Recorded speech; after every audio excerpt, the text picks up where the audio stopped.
gas assets have been the last couple of years. Are you still looking actively to continue acquiring? We are, very much so. We've had a very successful track record acquiring both blocks of customers as well as gas production assets, and we very much intend to continue doing that. And are there any particular areas you're targeting geographically? For sure. I mean, our core markets today are the Northeastern United States. That's everything from the Midwest to New England to the Mid-Atlantic, as well as Texas. And those are our primary markets and where we would expect to see the most growth in terms of our customer presence and eventually also in terms of production assets. How hard is it to actually acquire production assets? I'm going to assume other people want to do what you're doing, so you'd have the fear of one, getting the asset, and two, making sure you're not overpaying for it. How competitive is it now?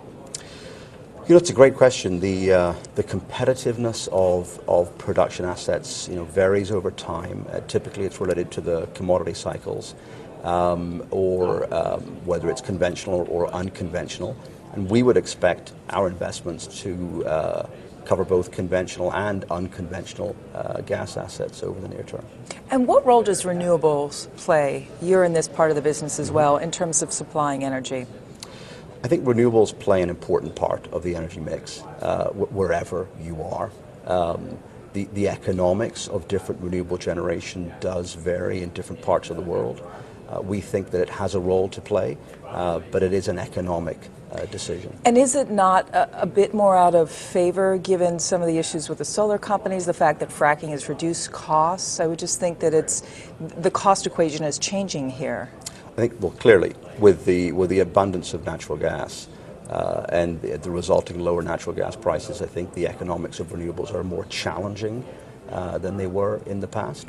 But our perspective is, in the long run, renewables will play a role once individual consumers, homes and businesses demand it.